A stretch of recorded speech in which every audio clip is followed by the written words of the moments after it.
Mbak, sebelum sampean cerita, pembicaraan ini saya rekam dan saya naikkan dalam konten YouTube. Oh, oke, nggak apa-apa. Jadi mohon tidak menyebutkan nama dan identitas siapapun ya, Mbak. Iya, Mas Oke, Andro. gimana ini? Saya harus bagaimana ini, Mbak?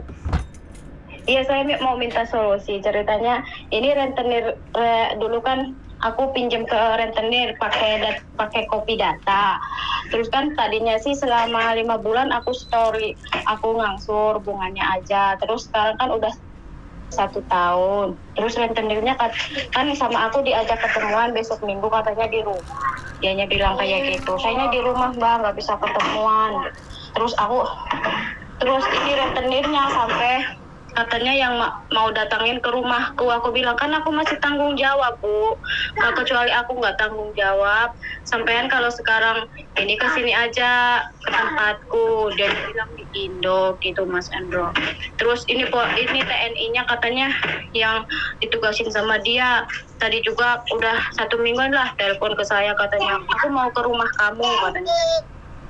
Terus aku kan sedangkan kalau ke rumah aku ibu saya juga kan sakit, aku mau tanggung jawab, Mas Andro.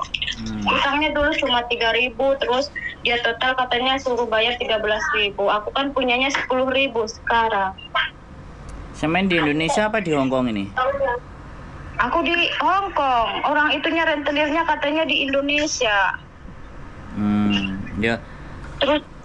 Gimana kalau menurut Mas Andro, aku uangnya transfer ke dia 10.000 apa gimana? Menurut Mas Andro? Yo, transfer kemana lu? Utangnya kan di Hong Kong toh? Iya, utangnya di Hong Kong, tapi dianya katanya suruh transfer aja ke nomor rekening dia, soalnya dianya katanya di Indo. Kalau aku misalnya, kan aku janjinya minggu, dia mintanya sekarang, aku bisanya minggu. Katanya kalau hari ini dia nggak transfer, dia mau ke rumahku, dia bilang. Ya nggak apa-apa, gitu. kalau dia memang mau ke rumah ya udah di rumah standby-in aja, teleponin Pak RT, Pak Lurah, semuanya. Pokoknya orang-orang di sekitar harus ada. Jadi laporin aja ke RT RW, karena wong yang utang di Hongkong kok yang nagih di Indonesia. Dia cuma nakut-nakutin itu. Kalau saran saya lo ya, kalau sampean berani lo ya. Iya. Terus Iya. kalau bayar itu sebenarnya sampean mau tanya apa, mau jelasin ke saya? Paham nggak? Oh iya. Kalau sampean mau cerita, Mas Andro, ya. kalau sampean mau cerita dulu sampai habis. Jadi jangan sampai saya ngomong terus nanti dipotong. Bisa dipahami nggak? Iya Mas Andro. Suhu cuaca ini panas Mbak, soalnya aku habis dari luar. Makanya rodok ngadem sedikit. Sampean telepon, aku nggak mau sebenarnya ikut ke panas, aku nggak mau. Makanya sampean selesaikan dulu ceritanya. Setelah selesaikan ceritanya, baru kalau giliran saya ngomong jangan dipotong. Bisa dipahami nggak? Oh iya. Iya Mas, mohon maaf ya. Sekarang gimana? Sampean mau ngomong apa? Wes, ganti tak dengerin aja dulu. Iya, maksudnya aku mah kalau dia ke rumahku, aku mah yang ditakutin ibu, soalnya ibuku kan lemah jantung, Mas. Yang ditakutin ibunya sering, ibu saya kan sakit. Aku takutnya kayak gitu. Nanti gempar di rumah, nanti ibu saya ini lagi ke rumah sakit lagi. Terus menurut Mas Andro, solusinya gimana gitu, Mas? Soalnya TNI-nya ini telepon terus ke aku. Wes, sudah selesai? Iya, sudah selesai. Jangan saya ngomong sampean potong lagi lo ya. Kan sampean mau sampean bertanya ke saya. Oke, sekarang gini nih. Yang bikin masalah kan sampean nih, 1. Yang cari rentenir juga sampean 2, ya kan? Terus sekarang giliran rentenirnya nagih di Indonesia, sampainya takut. Ya. Jadi gini aja, kalau saya ya kan, sekali lagi, kalau urusan ditagih di Indonesia, ya kita lapor di Indonesia. Suruh pamong atau semuanya ada di situ kalau dia memang mau bikin keributan. Artinya, ya kan, wong sampean sudah menyampaikan bahwa sampean mau bertanggung jawab. Oke. Dan sampean ketemunya hari Minggu besok. Dia kan tidak sabar, jadi nakut-nakutin. Nanti takutnya lagi adalah kalau sampean transfer ke sana, terus yang di sini nganggep, loh, kamu kok bayar ke sana, wong kamu utang ke aku kok bayarnya ke sana. Nah, blidru lagi kan? Masalah lagi buat sampean. Jadi sampean hanya mengembalikan duit kepada di mana manusia itu yang ngasih duit sampean. Bisa dipahami nggak? 1 itu ya. Iya.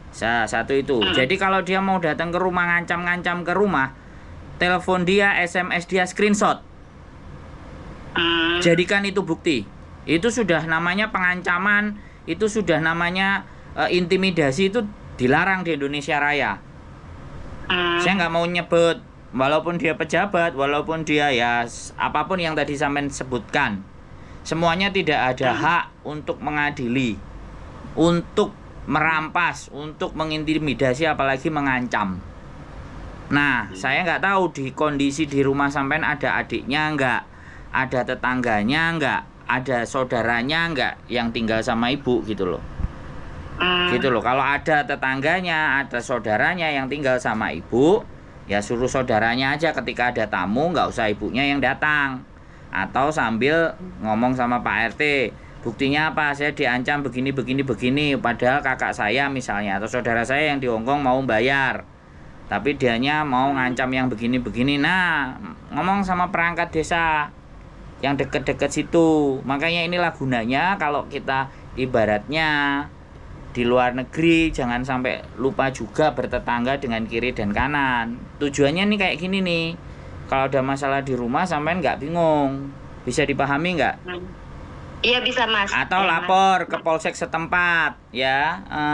Jadi siapa saudaranya sampean, terus screenshot ancamannya tadi ke polsek gitu loh. Ya jenenge polisi di Indonesia, ya wis aku nggak perlu cerita panjang ya Mbak ya, piye carane. Maksudnya piye carane kan kayak gitu, sampean udah tahu sendiri kalau aku ngomongnya kayak gitu kan. Iya Mas. Nah, sampean aku nggak mau detailkan, jelaskan di konten kita sama Indonesianya. Jadi ke polsek yang piket atau bagaimana, yang nanti kalau ada apa-apa tiba dihubungi, langsung hubungi saja kan kayak gitu. Dia suruh standby atau apa atau bagaimana. Jadi kayak gitu ceritanya. Nggak usah panik, nggak usah bingung. Mau dikembalikan ke Hongkong sama yang ngutang siapa. Ngutangnya 3.000 balikin sampai 13.000, ini sudah bunga membunga ini. Ini tidak boleh. Aturan bunga di Hongkong itu tidak melebihi 30% dalam 1 tahun. Nah, kalau sampean berani ngelaporkan ke polisi, aku sudah punya polisi juga. Tapi tapi bagaimanapun sampean sing salah. Nek sampean bayar 3.000 ya dibayar 5.000 wis, badine 2.000 wis oke. Tapi aku gak melok perjanjian kan. Ya aku ndak ngerti sampean piye seperti apa ke dianya. Nah, sekarang ganti saya tanya. Sudah jelaskah penjelasan saya atau masukan saya buat sampean sudah cukup jelas apa belum?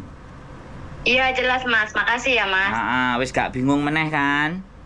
Iya nggak bingung, nggak pusing lagi sekarang Mas. Tadi Mas saya juga pusing. Oke, Pamong. Tak ulangi lagi ya, Pamong dikasih tahu. Kalau masih nggak yakin dengan Pamongnya, polseknya screenshot itu ancaman semuanya, tunjukkan ke polseknya.